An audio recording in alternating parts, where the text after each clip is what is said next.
don't leave your pets sa panahon ng sakuna, please lang. Kung kayo ay meron mga pets, isama nyo sila kapag kayo ay lilikas. Make sure na meron din silang sariling go bags. Share ako ng nabili ko na pet carrier para sa inyong mga pets. Actually, ito, yung size na kinuha ko kasi is XL. Ito ay talagang for dogs. Yung mga carriers na ganito, usually sa dog siya. Yung sa mga cats kasi, yung mga parang nasa bag siya na ganon. Pero i-share ko din sa inyo, kung meron man kayong madami pang mga pets, mamaya tapusin niyo yung video, meron din ako i-share ng mga items sa inyo.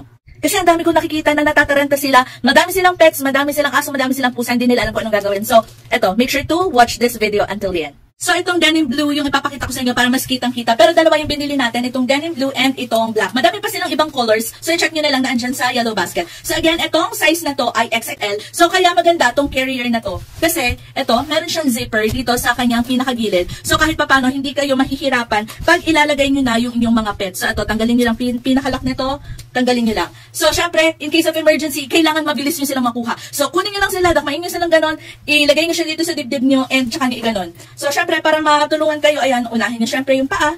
And then, ang susunod nyo gawin is i-close nyo agad itong pinaka-lock dito. O, diba? I-secure nyo muna yung lock.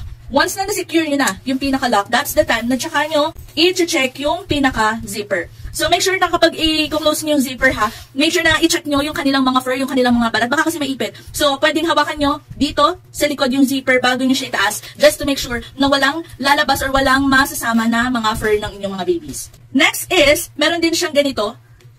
Ayan, na-adjust to ha. So, maganda siya kasi kung halimbawa medyo maliit yung fur baby nyo, kung nagkamali man kayo ng size na ganito, pwedeng yung diitan or para lang mas secure yung pinaka fur baby ninyo. O, diba? So, ganyan siya. And maganda siya kasi kahit papano ay hindi naman kakapalan yung foam, pero at least meron siyang kahit kaunting foam na alam nyo na medyo comfortable pa rin yung inyong mga fur babies. And at the same time, meron din siya dito sa likod na mga ganito. So, pwede pa kayong magsukbet ng kung ano man dyan na mga gamit nila, ganyan. So, basta, ito, sinasabi ko sa inyo talagang maganda na magkaroon kayo nito kasi ang dali lang ilagay dito ng inyong mga fur babies. And again, ito din, ramdam mo na merong foam. So, kahit papano kapag binitbit nyo ganyan ng inyong mga fur babies, ay hindi sila matataranta. So, same lang naman yan, pati dito. Ayan, ganito din yung black. So, pero, what if madami kayong mga fur babies? Meron kayong mga aso, meron kayong mga pusa. Hindi nyo alam paano nyo sila isi-secure sa mga panahon ng sakuna. Paano nyo sila ililigtas? So, ayan, naghanap talaga ako ng pet carrier para sa malalaki ninyong puppies kung di man kasya sa mga pet carrier na ganito or kung madami man kayong aso or mga pusa. So, kung malaki man lang yung fur babies like itong ganyan, mga husky, Rottweiler, or yung mga breed na talagang malalaki, or meron man kayo kunyari mga Shih Tzu na maliliit pero sobrang dami, pwede nyo gamitin yung ganyang klase ng carrier. May mga sizes nga din pala yung mga ganyang klase ng carrier.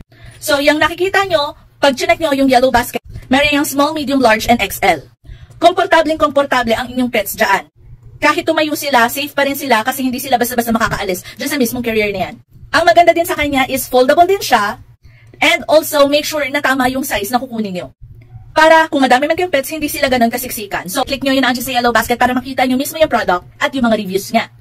Actually, ngayon, wala pa kasi akong sapat na budget para dyan, kaya ito munang carrier, pero pag nagkaroon na talaga ako ng sapat na budget, ganyan na yung bibilin ko kay Luna at kay Sky dun sa aking dalawang aso, para isahan na lang and maisasama ko din siya sa kahit saan ako pumunta. And honestly etong ganyan na klase ng carrier, malaking tulong siya kasi kahit hindi siya sa panahon na sakuna magagamit nyo. So halimbawa, pupunta kayo sa mall, mag-stroll, pwede nyo isama yung inyong mga pets and hindi sila yung makulog na kulog kasi kung nakikita nyo, ayan, meron siyang net dyan sa kanyang gilid, sa harap and dun sa taas. So open air talaga, makakahinga ng maayos ang inyong mga pets. Again, hindi ako nananakot, hindi nananakot yung ibang tao na nakikita yung post ng post tungkol sa go bags or mga earthquakes or kung anumang mga sakuna. We are just sharing information para makatulong sa inyo sa mga panahon ng sakuna para maging prepared ang lahat.